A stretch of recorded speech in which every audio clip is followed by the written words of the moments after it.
I'm going to ask the question for fear that you may go off on Dodger fan here, but you kind of saw this coming, that this is who the Yanks are capable of being after the series with the Guardians? Yeah, I mean, I think on one of my various podcasts, when I was feeling sorry for myself, I said that the Dodgers were going to sweep because the Yankees weren't good, and that's not really fair. I mean, they're a fine baseball team. They're very flawed. The American League is very flawed. It was sort of funny listening to everyone trash the AL Central because the Yankees won 2 series. I mean, that's just what the American League was. I don't expect them to win Game 4. They're a team that has to hit home runs in certain moments to survive. They have a pretty light offense outside of the home runs. They're just kind of what they are. They don't have that great of pitching either. I mean, they're a fine team. It's hard though, because the Dodgers basically trot out the version of an all-star team for their lineup. Like, there's not a lot of easy outs there.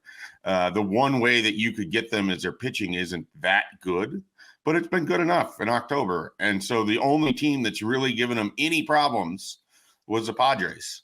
And as Alden Gonzalez noted, the Dodgers overcame so much to get by the Padres. They didn't have Freddie Freeman for a whole game. They had to start Tommy Edman, a guy who had never – oh, wait, no, never mind. He started multiple years for the Cardinals. They had to start Tommy Edman over Miguel Rojas. They had to pitch bullpen pitchers in key spots in October. Without Alden Gonzalez, I don't know if the Dodgers would be here right now, but his single-handed cheerleading from the press box, I suspect, of Dodger Stadium is what really pulled this whole thing together. Schaefer, you love an underdog just coming back. And we love an underdog. There's nothing more of an underdog than the Dodgers. This is what we're on this morning. I mean, listen, I'm rooting for the Dodgers. I can still say it's kind of funny. Come on. Man. Oh, yeah. I mean, look, I want the Dodgers to win too, but I'm not going to – come on. It doesn't mean I'm not going to mock it relentlessly. It's not quite as bad as, like, the plucky underdog New York Mets, but, like, it's in the neighborhood. Yeah. Okay. All right. Safe. So going into this one, I want to start with Ohio State, but we'll try not to stay here very long because UCLA is interesting, especially with what's going on at the running back spot, and they may throw it around the yard. But kind of going into this one, Ravi and I, for once, were on the same team. That I felt like there was too much made of Nebraska being the team that would be licking their wounds, and it would be Ohio State that was pissed, even though Nebraska just got their teeth kicked in and had every right to be upset too.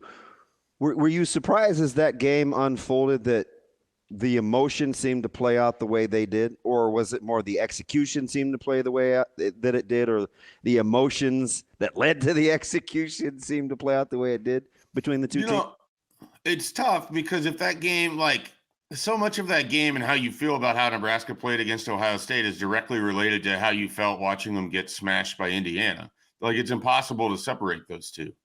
Because if I didn't have the Indiana result, the Nebraska-Ohio State game was kind of what I thought it could be. Because I thought that was Nebraska's defense. Like, if you remember going into the Indiana game, I was excited about Nebraska's opportunity in front of it because I thought the defensive line could do what they did against Ohio State to Indiana, and they didn't. And then, everything snowballed, and I made a Shane Falco reference last week. I won't have to do that again. We'll see what movies I can work in this time. But no, I mean, I think in part because what we do now has just become wild week-to-week referendums about the season, the coaching staff, the head coach, the players involved. Look, we don't really have a ton of perspective because we're just reacting to what it was that we saw the week before. And if the week before looked bad, then the next week looks good, then it's somewhat either hard for us to compute it or we just throw out the good because we think that they're bad because they had the bad week. So that's again a really word salad-y answer to say that this team has put together 6, I think, good performances, good to great performances, one okay to maybe below average in Illinois, and then one atrocious against Indiana. Like that's some math, but we're going to focus way, way more on those 2 losses because that's what we do. We're going to focus a lot more on that. And it makes you forget, like, these other teams have to go and play Nebraska. Like, that's always the part of the equation that we don't talk about sometimes. We talk about Nebraska can't do this, Nebraska can't do that. Well, you know what Ohio State couldn't do? They couldn't block at all. They couldn't open up their running game. They really didn't have much in the passing game outside of 2, well-timed busts, and Will Howard hit wide open guys. I guess 3 if you count the one on the final drive that led to their last touchdown. Same concept too. Yeah, I mean, so they took advantage of several moments, some good fortune. Nebraska just didn't quite have the ability to kind of pull it off. But I don't know that we should be as shocked as we are or were in the moment, because that version of Nebraska has existed this year. It's just not the one we had seen most recently. Safety. So after listening to Coach Rule, you were talking about kind of being in the moment, and everybody, like, real time was very critical of Nebraska's quick/screen game, real time in Columbus. Did any of the explanations that you heard thus far kind of temper that, or are you still kind of, man, too much of this, not dink and dunk, but you know what I mean? Like, if you go back to just your social media account during the game, like, does it help? Does it reconcile it in your head, or is it like, yeah, bud, or like, how are you receiving? I don't particularly love that answer from him, but, obviously he's going to have more data than I will. But we've seen Nebraska has really reined it in terms of throwing downfield. Like, we've seen, I ran the numbers on it, of their 63 completions, 23 of them went for 4 yards or less in the month of October. Like, this wasn't like something they just started doing against Ohio State. The fact was they were doing it and losing yards. I mean, you have like 16% of your passes going for no yards, or 16% of your completions going for no yards, like 14% of your completions going for lost yards in the month of October. That's not good. Like, I don't care that Ohio State has a pass rush, but it's not effectively helping you as a football team. So calling it because it's what you think the antidote is doesn't, it might be the correct decision, but you haven't proven that you can run it. So running something that doesn't work, even if it's supposed to work, it does nothing for anybody. So I guess to me, it only highlights the fact that they don't have more answers to the tests or other alternatives than to continue to try to throw passes to players who weren't as athletic as Cody Simon. I mean, that's part of what kills me on those last 2 screens, is you're trying to throw to a running back. I mean, Cody Simon's a better athlete than Emmett Johnson. And I don't mean that to be offensive to Emmett Johnson. I mean that as in Cody Simon is a really, really good player. And so if he's in coverage and nobody is obscuring him from getting to Emmett Johnson, at best, how many yards is Emmett Johnson going to get with a 2-yard head start on Cody Simon, who's bearing down on you anyways? Like, it felt like they played right into a matchup Ohio State wanted, which is another reason why it doesn't. I would normally, Schaefer, I would take, as an OC, I would take man-to-man versus screenplay almost all day long, because if Simon doesn't make that play, I mean. But he just did it the play before, and then you did it again to the opposite side. Like, it's like you doubled down on what you just saw, and it didn't work. And we watched him do that multiple times with the same wide receiver screen pass, and you asked Jamal Banks to block Burke, and he couldn't do it early in the game. He couldn't do it right after that, and you did it 3 times. Like, it's self-sabotage at some point. That's what I tweeted. And we can talk about, like, yes, this is what you want to do against that pass rush. This is what you want to do against man. It's what you want to do, but the question is, can you do it? Other than the 110 yards that Ja'Cory Barney got, did they have a successful screenplay in the other 8 that were called? I don't think so. So, Schaefer, let's take the next step there, right? Let's say, okay, Ohio State's got this great pass rush, so theoretically you want to be able to connect on the short wide receiver passing game to the perimeter, right? But Nebraska's having a hard time executing that. So then, like, what is the alternative? If the right answer to the test isn't getting you what you want, what's the alternative there? I mean, if you want the hindsight answer, you wonder if there isn't a middle breaking route that you can throw, that if Cody Simon is on your running back, you're at least giving an option that you're using him as a decoy. I mean, if you have someone going over the middle there in man coverage and they're able to get a bead, There's nobody in the middle of the field on that third and whatever where he's going to chase down the Emmett Johnson or second down. So that's just like a hindsight answer. That's easy to see after the play happens. Everything would have to go the exact same way. Who knows if it would? I think that they need more middle breaking options. I think it was important for Thomas Fidone to have back-to-back good games. I think he's someone that can help this team in the middle of the field, and potentially in those situations, if you're not able to win on the outside against either quarters or man coverage, that maybe you can win in the middle with Fidone, who has good hands. You probably, are comfortable throwing, even if the spacing isn't great, because he's physical enough. He can make a play on the ball.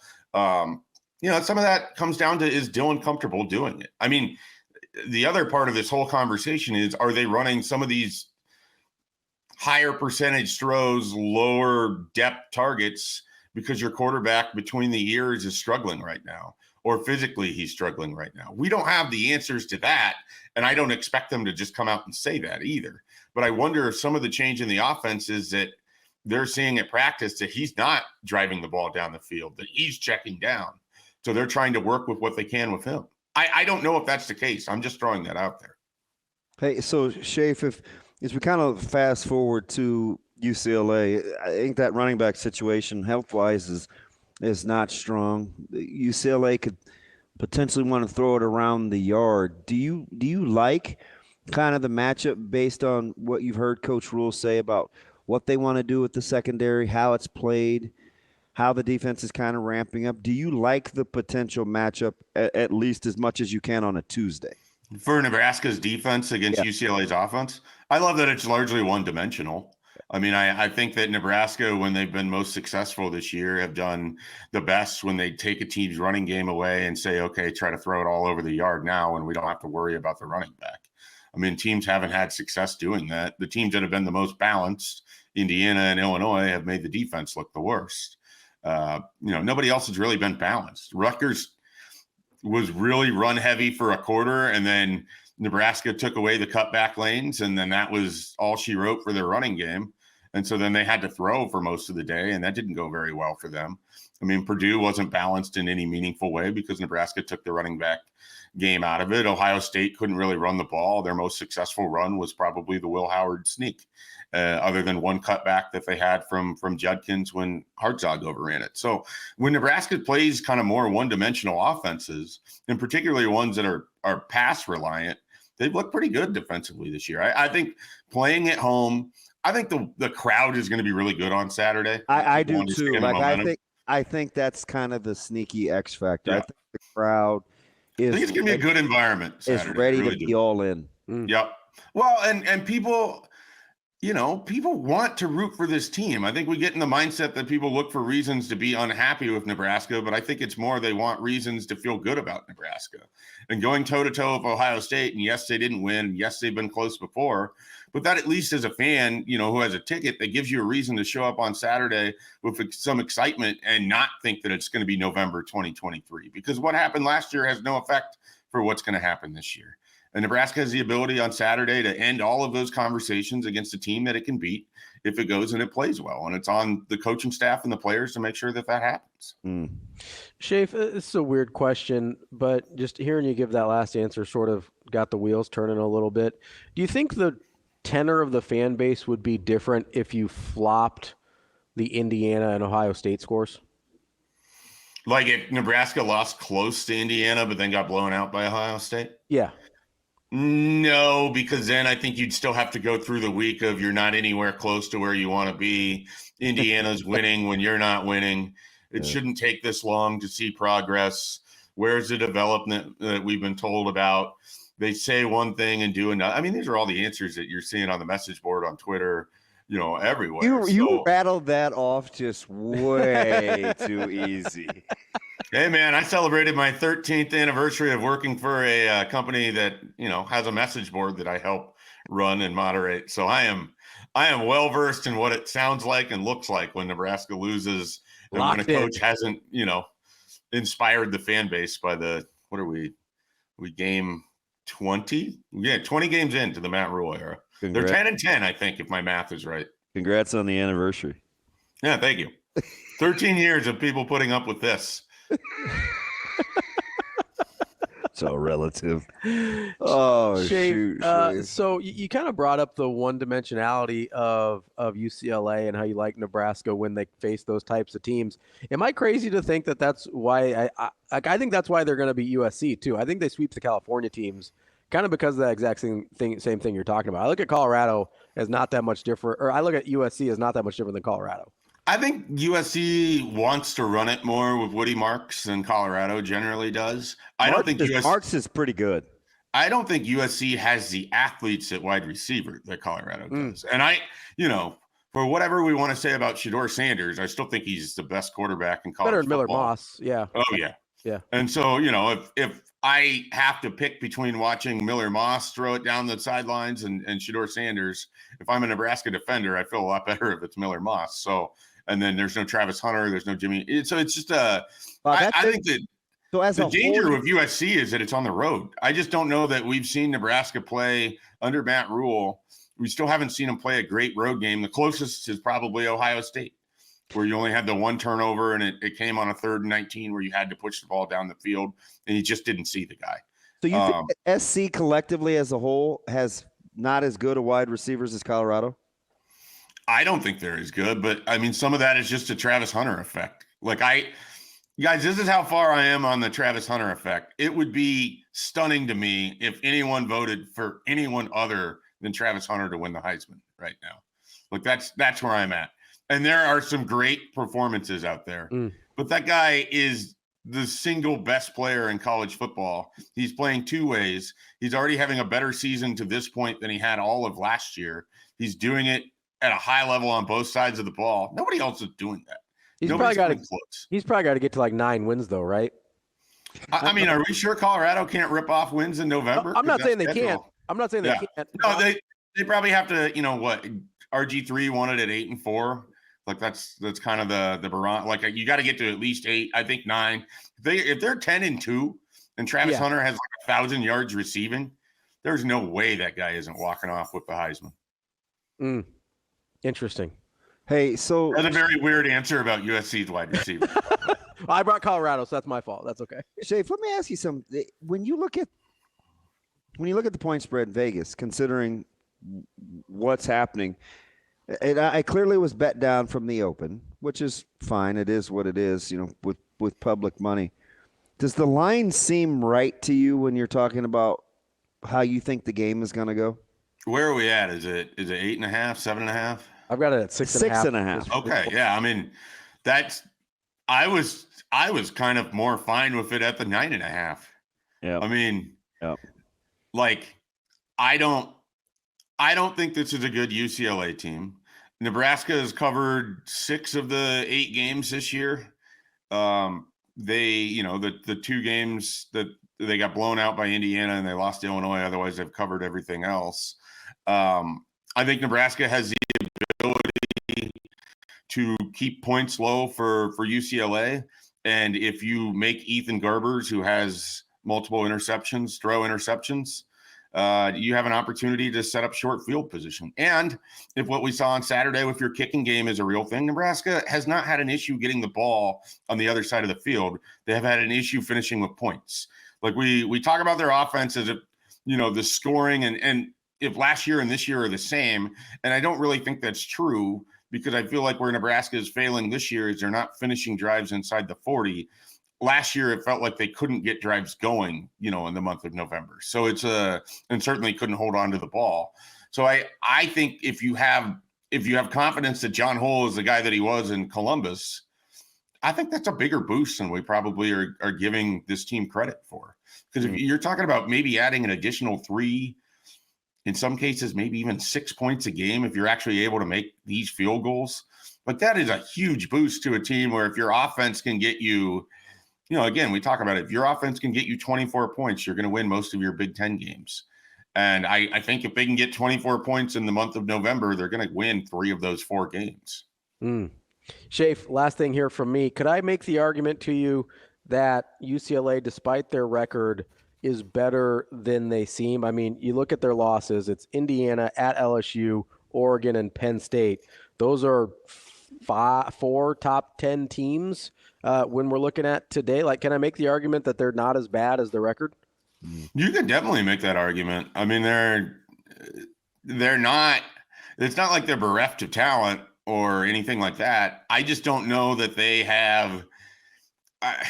When I've watched them play, everything looks hard for them. I mean, it's not all that different than it is for Nebraska sometimes too. But I think because of that, and you rattled off those teams, a lot of those teams have good defenses. I think Nebraska has a good defense. I think that's a really tough thing for UCLA to overcome with the sort of offense that it has. That's Mike Schaefer from Husker 24/7. Schaefer, we appreciate the time as always. We'll talk to you next week. Thanks, Shay. All right, guys.